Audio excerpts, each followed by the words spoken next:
Hello students, UPSC നടത്തുന്ന civil service exam clear ചെയ്തിട്ട് ഒരു IAS, IPS, IRS ഓഫീസറൊക്കെ ആവണം എന്ന് പറയുന്നത് പലരുടെയും ആഗ്രഹമാണ്. പക്ഷേ ഒരുപാട് ഫീസ് പേ ചെയ്ത് എവിടെയും ജോയിൻ ചെയ്യാൻ പറ്റാത്തതുകൊണ്ടോ പ്രോപ്പറായിട്ടുള്ളൊരു ഗൈഡൻസ് ഇല്ലാത്തത് കൊണ്ടോ എവിടെയും എത്തിപ്പെടാതെ നിൽക്കുന്നുണ്ടെന്നാണെങ്കിൽ നിങ്ങൾക്കായിട്ട് അബ്സല്യൂട്ട്ലി ഫ്രീ ഓഫ് കോസ്റ്റ് ആയിട്ട് 100% സിലബസും നമ്മളിവിടെ കവർ ചെയ്ത് തരുന്നുണ്ട്. സോ ഇത് ആ ഒരു സീരീസാണ് ആക്ച്വലി. അപ്പോൾ 100% സിലബസ് കവർ ചെയ്യുന്ന ഈ ഒരു സീരീസിലെ ഹിസ്റ്ററിയുടെ ഫസ്റ്റ് ക്ലാസ്സാണ് ഇന്ന് ഞാനിപ്പോൾ എടുക്കുന്നുള്ളത്.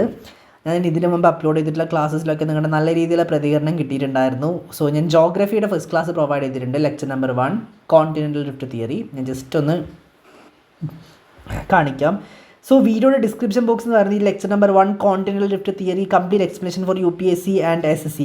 ഇതാണ് നമ്മുടെ വീഡിയോയുടെ ടൈറ്റിൽ. ഈ ടൈറ്റിൽ ഒന്ന് ക്ലിക്ക് ചെയ്താൽ മതി. ഇവിടെ ഒന്ന് ക്ലിക്ക് ചെയ്താൽ നിങ്ങൾക്ക് എന്ത് സംഭവിക്കും, ഡിസ്ക്രിപ്ഷൻ ബോക്സ് കാണാൻ വേണ്ടി പറ്റും. ഈ ഡിസ്ക്രിപ്ഷൻ ബോക്സ് എന്താണെന്ന് മനസ്സിലാക്കി വെക്കുക. മുമ്പോട്ടേക്ക് ഈ ഒരു സീരീസിലെ ക്ലാസ് കാണുന്ന ആൾക്കാർക്ക് ഡിസ്ക്രിപ്ഷൻ ബോക്സ് എന്താണെന്ന് അറിഞ്ഞിരിക്കേണ്ട വളരെ ഇമ്പോർട്ടൻ്റ് ആയിട്ടുള്ള കാര്യമാണ്.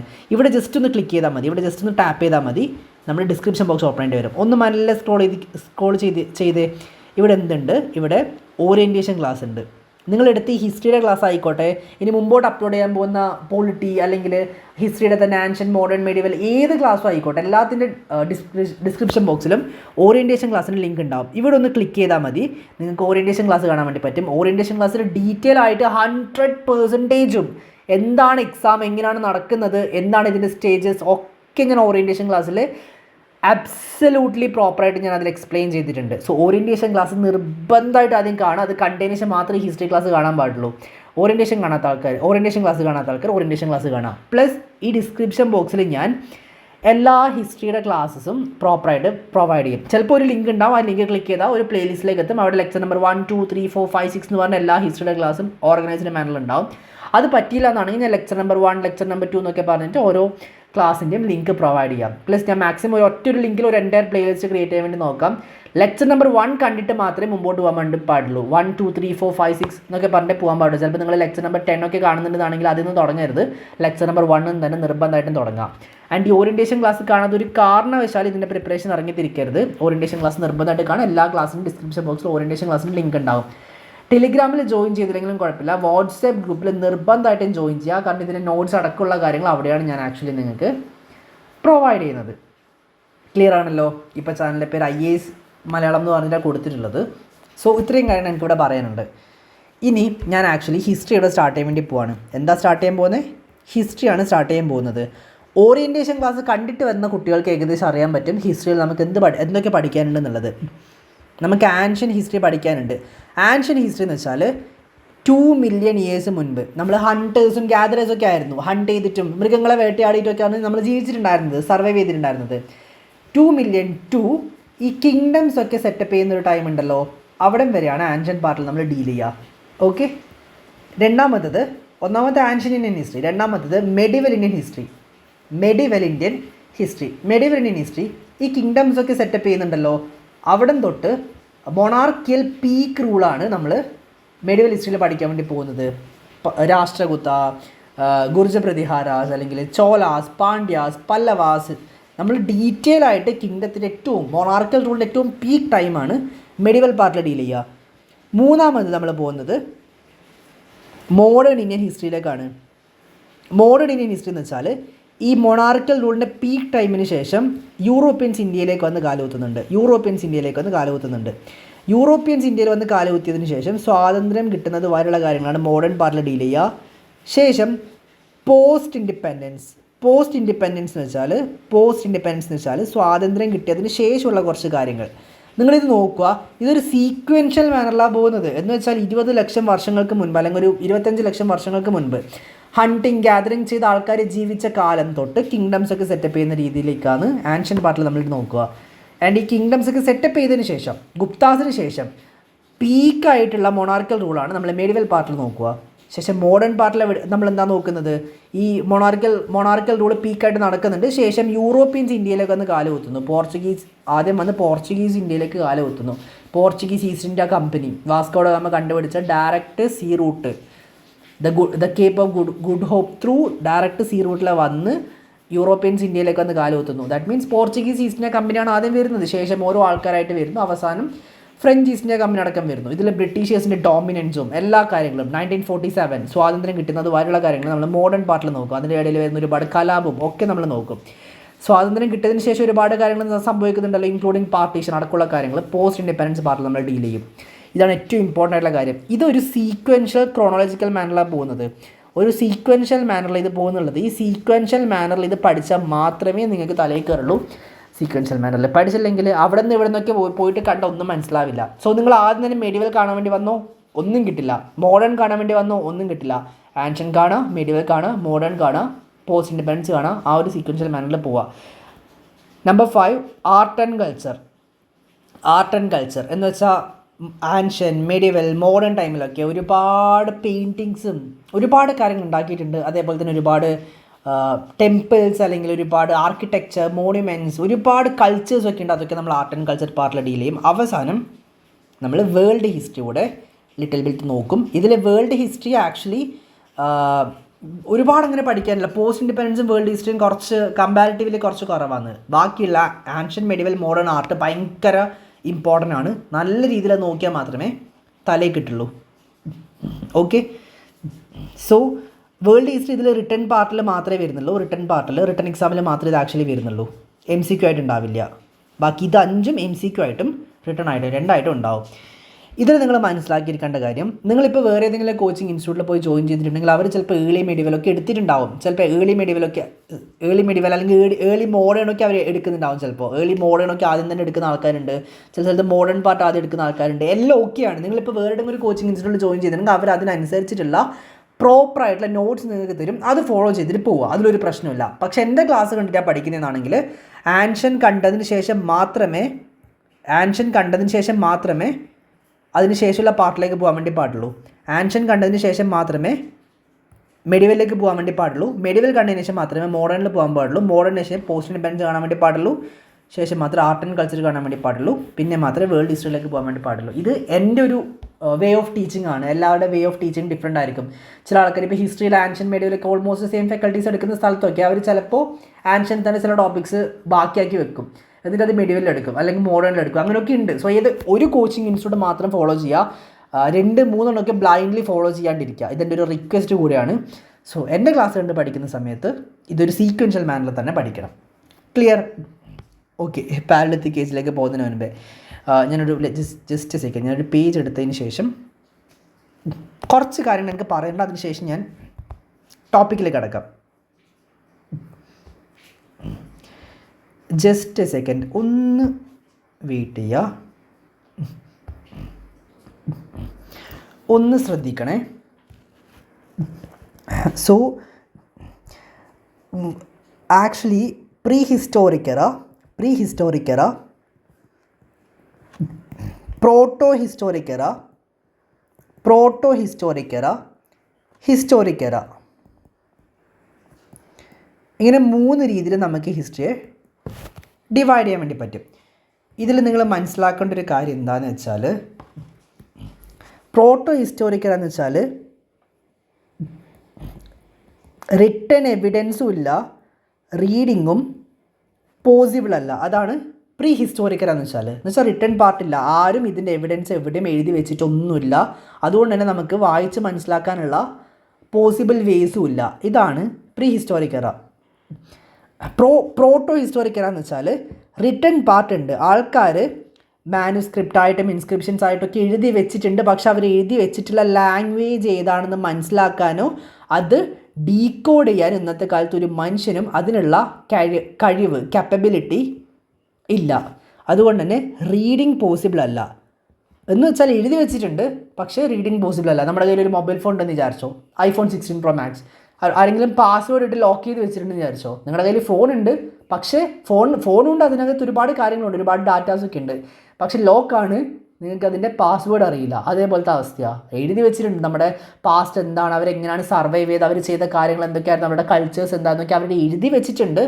പക്ഷെ അത് പോസിബിൾ അല്ല, വായിക്കാൻ പറ്റില്ല, എന്ന് വെച്ചാൽ മനസ്സിലാക്കാൻ പറ്റില്ല. അത് ഏതോ ഭാഷയിൽ അവർ എഴുതി വെച്ചിട്ടുള്ളത്. ഇതെന്നാത്ത സാധനം എന്ന് നമ്മൾ ഏതൊരു ബാംബു ബോയ്സ് ഒരു സിനിമയിൽ കേട്ടൊരു ഡയലോഗ് എനിക്ക് ഓർമ്മ വരുന്നുണ്ട്. അതേപോലെ ഏത് ലാംഗ്വേജിൽ അവർ എഴുതി വെച്ചത് എന്നുള്ളത് മനസ്സിലാക്കാനായിട്ട് പോസിബിൾ അല്ല, റീഡിങ് പോസിബിൾ അല്ല. ഇതാണ് proto historic era. When it comes to historic era written പാർട്ടും അവിടെയുണ്ട്, റീഡിങ്ങും പോസിബിളാണ്. മേ ബി സംസ്കൃത് അല്ലെങ്കിൽ പ്രകൃത് അല്ലെങ്കിൽ ഏതെങ്കിലും ഫോറിൻ ലാംഗ്വേജ് ലൊക്കെ ആയിട്ട്, അല്ലെങ്കിൽ തമിഴ്, ഹിന്ദി, ഏതെങ്കിലും നമുക്ക് വായിക്കാൻ അറിയാവുന്ന ലാംഗ്വേജിൽ എഴുതി വെച്ചിട്ടുള്ള കാര്യങ്ങളാണ് നമ്മൾ ഹിസ്റ്റോറിക് എറ ആക്ച്വലി ഡീൽ ചെയ്യുക. എന്ന് വെച്ചാൽ റിട്ടേൺ എവിഡൻസും ഉണ്ട്, റീഡിങ്ങും പോസിബിളാണ്. ഓക്കെ, സോ നമുക്ക് പ്രോപ്പറായിട്ട് ഇതാണ് നമ്മുടെ ഹിസ്റ്ററി അല്ലെങ്കിൽ ഇതാണ് നമ്മുടെ പാസ്റ്റ് എന്ന് പറയാൻ പറ്റുന്നത് ഈ ഒരു പാർട്ട് മാത്രമാണ്. ഈ പ്രീ ഹിസ്റ്റോറിക് എറ എന്ന് പറയുന്നത് നമ്മുടെ സ്റ്റോൺ ഏജ് ആണ് ആക്ച്വലി പ്രീ ഹിസ്റ്റോറിക് എറ. സ്റ്റോൺ ഏജ് അന്ന് ആൾക്കാർ എങ്ങനെയാണ് ജീവിച്ച, കല്ലും മുള്ളുമൊക്കെ താണ്ടി എങ്ങനെയാണ് ജീവിച്ചത്, എങ്ങനെ സർവൈവ് ചെയ്ത്, ഹണ്ടിങ് ഗ്യാതറിങ്, ഇതൊക്കെ നമുക്ക് ആൾക്കാരുടെ കിട്ടിയിട്ടുള്ള അവശിഷ്ടങ്ങളൊക്കെ വെച്ചിട്ട് മാത്രമേ പറയാൻ പറ്റുള്ളൂ. ഈ പ്രോട്ടോ ഹിസ്റ്റോറിക് എറ എന്ന് പറയുന്നത് ലോകത്തിലെ തന്നെ ഏറ്റവും ഏർലിയസ്റ്റ് ആയിട്ടുള്ള അഡ്വാൻസ്ഡ് സിവിലൈസേഷൻ ഒന്നായിട്ടുള്ള ഇൻഡസ് വാലി സിവിലൈസേഷൻ ആണ്. ഇൻഡസ് വാലി സിവിലൈസേഷൻ എന്ന് പറയുന്നത് പ്രോട്ടോ ഹിസ്റ്റോറിക് എറയുടെ അകത്ത് വരുന്നതാണ്. ഞാനൊരു കുഞ്ഞു കാര്യം പറയാൻ വിട്ടുപോയി, അതാണിതിൻ്റെ സിലബസ്. നമ്മൾ ഫസ്റ്റ് പഠിക്കാൻ പോകുന്നത് പാലിയോലിത്തിക് ഏജ് ആണ്. പാലിയോലിത്തിക് ഏജ് എന്ന് വെച്ചാൽ ഓൾഡ് സ്റ്റോൺ ഏജ്. ഓക്കെ, രണ്ടാമത് നമ്മൾ പഠിക്കാൻ പോകുന്നത് മീസോലിത്തിക് ഏജ് ആണ്.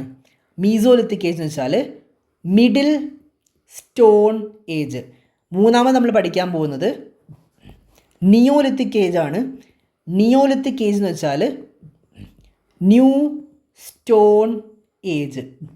നാലാമതായിട്ട് നമ്മൾ പഠിക്കാൻ പോകുന്നത് ചാൽക്കോലിത്തിക് ഏജ് ആണ്. ചാൽക്കോലിത്തിക് ഏജ് ആണ് ഡിസ്കവറി ഓഫ് കോപ്പർ കണ്ടുപിടിക്കുന്ന ഏജ്. കോപ്പർ സ്റ്റോൺ ഏജ് ആണ്. ഇത്രയും പാർട്ട് ഞാൻ ആദ്യം പറഞ്ഞ പ്രീ ഹിസ്റ്റോറിക് എറയുടെ അകത്താണ് വരിക. പ്രീ ഹിസ്റ്റോറിക് എറയുടെ അകത്ത് ഇത്രയും പാർട്ട് വരിക. റിട്ടേൺ എവിഡൻസും ഇല്ല, റീഡിങ്ങും പോസിബിൾ അല്ല, ഏകദേശം ഒരു ധാരണയൊക്കെ വെച്ചിട്ട് ആൾക്കാർ പറയുന്നു, അത്രയേ ഉള്ളൂ.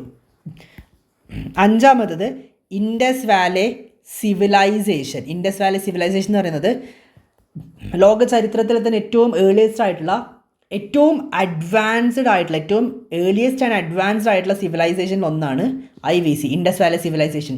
അന്നത്തെ കാലത്ത് ആൾക്കാർക്ക് പ്രോപ്പറായിട്ട് ഡ്രെയിനേജ് സിസ്റ്റം ഉണ്ടായിരുന്നു, swimming pool, the great bath ഉണ്ടായിരുന്നു, അതേപോലെ ഗ്രാനറീസ്, ഈ പറഞ്ഞ ഭക്ഷണ സാമഗ്രികളൊന്നും കേട് വരാതെ, മൈക്രോ ഓർഗാനിസംസ് ഒന്നും അതിനെ അറ്റാക്ക് ചെയ്യാത്ത രീതിയിൽ അതിനെ പ്രോപ്പറായിട്ട് അതിനെ സംരക്ഷിക്കാൻ അവർക്ക് അറിയായിരുന്നു. ഫുഡ് പ്രിസർവേഷൻസ് ഉണ്ടായിരുന്നു, വാട്ടർ കൺസർവേഷൻ സിസ്റ്റം ഉണ്ടായിരുന്നു. അത്രയും വർഷങ്ങൾക്ക് മുമ്പ് അന്നത്തെ കാലത്ത് ആൾക്കാർ ഇത്രയും അഡ്വാൻസ്ഡ് ആണെന്നുള്ളത് വിശ്വസിക്കാൻ നിങ്ങൾക്ക് പറ്റുമോ?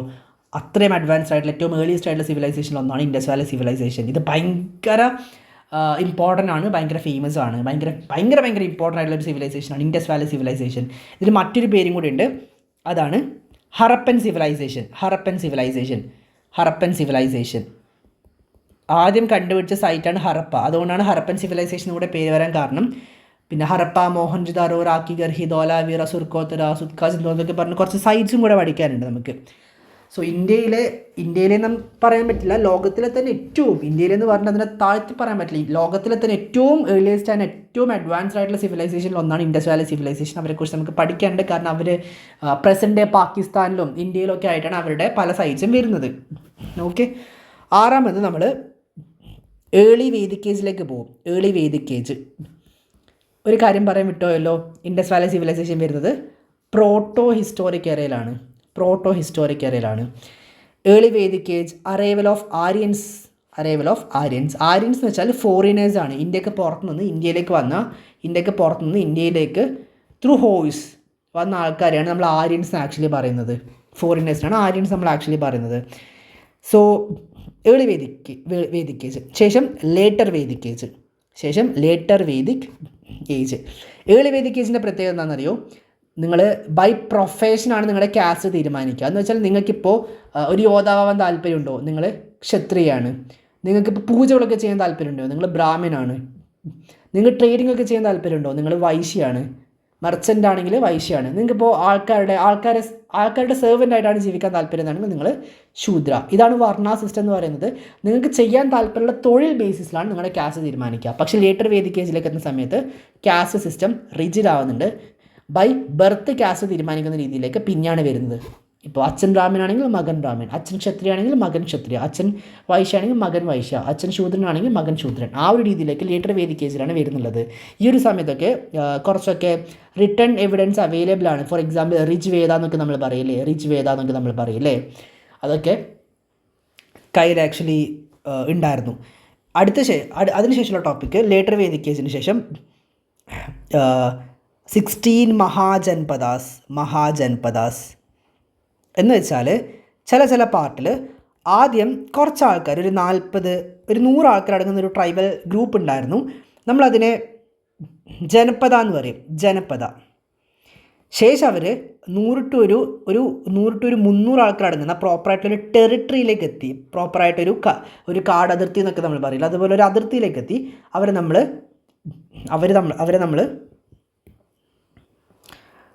മഹാജനപദ എന്ന് ആക്ച്വലി പറയുന്നത്. മഹാജനപദ ഇതിൽ ചെറിയ വ്യത്യാസമുണ്ട്. ഇതിന് മുൻപ് ഈ ജനപദയ്ക്ക് മുമ്പ് ഒരു ജന എന്ന് പറഞ്ഞൊരു ട്രൈബ് ഉണ്ടായിരുന്നു. ജന എന്ന് പറഞ്ഞൊരു ട്രൈബ് ട്രൈബിന് ശേഷം ജനപദ ആയിരുന്നു, ശേഷം മഹാജനപദ ആയിരുന്നു. ശേഷം ഇതൊരു 3000 to 10,000 ആൾക്കാർ അടങ്ങുന്ന ഒരു വലിയ രീതിയിലൊരു ഒരു മൊണാർക്കിയൽ കിങ്ഡത്തിലേക്ക് ആക്ച്വലി എത്തുന്നുണ്ട്. കിങ്ഡം നമുക്ക് പറയാൻ വേണ്ടി പറ്റില്ല, മൊണാർക്കിയൽ റൂളിലേക്ക് ആക്ച്വലി എത്തുന്നുണ്ട്. സോ ഇത്രയും പാർട്ട് ജസ്റ്റ് ഒന്ന് നോക്കുക. സോ 16 മഹാജനപദാസ് നമുക്ക് ആക്ച്വലി പഠിക്കാനുണ്ട്. 16ഓളം മഹാജനപദാസ് നമുക്ക് പഠിക്കാനുണ്ട്. അംഗ, മഗധ്, വാജി, മത്സ്യ, ചേതി, കുരു, പാഞ്ചാൽ, ഗാന്ധാര എന്നൊക്കെ പറഞ്ഞിട്ട് 16 മഹാജനപദാസ് പഠിക്കാനുണ്ട്. ജനയിൽ നിന്ന് ജനപദ, ജനയിൽ നിന്ന് ജനപദ, ജനപദയിൽ നിന്ന് ദ ഗ്രേറ്റ് മഹാജനപദ.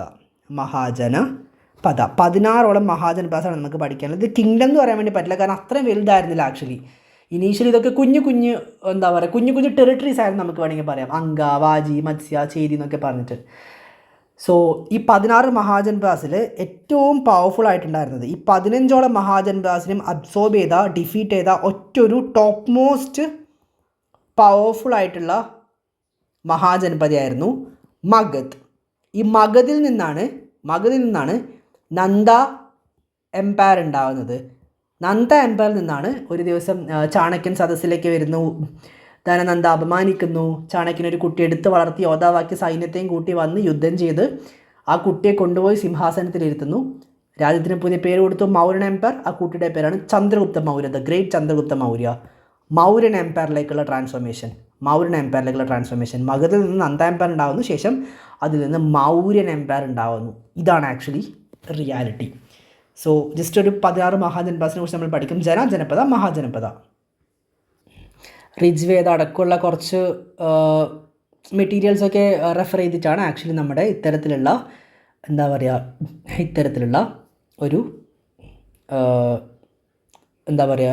ഇത്തരത്തിലൊരു ഇൻഫർമേഷൻസൊക്കെ ആക്ച്വലി സെറ്റ് ചെയ്ത് വെച്ചിട്ടുള്ളത്.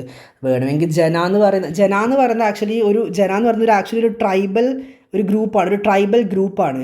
മേ ബി ചിലപ്പോൾ ഒരു 1000 ആൾക്കാർ ആ ഒരു ട്രൈബൽ ഗ്രൂപ്പിൽ ഉണ്ടാവും, അല്ലെങ്കിൽ ഒരു 40 ആൾക്കാർ ഉണ്ടാവുള്ളായിരിക്കും. മേ ബി നമുക്ക് അറിഞ്ഞുകൂടാ. ചിലപ്പോൾ ചെറിയൊരു കുഞ്ഞ് ടെറിട്ടറി ആണെങ്കിൽ ഒരു 40-50 ആൾക്കാർ ഉണ്ടായിട്ടുണ്ടാവുള്ളൂ. കുറച്ച് വലുതാണെങ്കിൽ മേ ബി 1000 ആൾക്കാർ ഉണ്ടായിട്ടുണ്ടാവാം. മേ ബി എന്നാണ് പറയുന്നത്.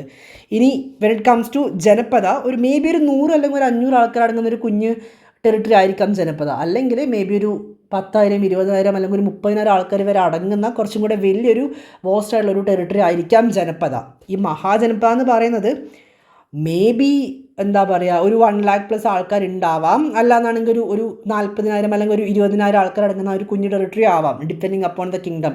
ഇപ്പോൾ അംഗ എന്നൊക്കെ പറയുന്നൊരു കുഞ്ഞു ടെറിട്ടറി ആയിരുന്നു ആക്ച്വലി. മഗധ് എന്ന് പറയുന്നത് ഭയങ്കര വലുതായിരുന്നു. സോ ഡിപ്പെൻസ് അന്നത്തെ കാലത്ത് ഇവിടെ എത്ര പോപ്പുലേഷൻ ഉണ്ടായിരുന്നു, എത്ര ആൾക്കാർ ഏതൊക്കെ ഗ്രൂപ്പിലുണ്ടായിരുന്നു, നമുക്കൊന്നും അറിഞ്ഞുകൂടാ. മേ ബി ജനയിൽ ഒരു 40 ആൾക്കാർ ഉണ്ടാവാം, അല്ലെങ്കിൽ കുറച്ച് വലിയ ജനയാണെങ്കിൽ ഒരു 1000 ആൾക്കാർ വരെ ഉണ്ടായിട്ടുണ്ടാവാം. ജനപദ എന്ന് പറയുമ്പോൾ മേ ബി ഒരു 500 ആൾക്കാരുള്ളതായിരിക്കാം, അല്ലെങ്കിൽ ചിലപ്പോൾ ഒരു 20,000 വരെ ഉണ്ടായിട്ടുണ്ടാവാം.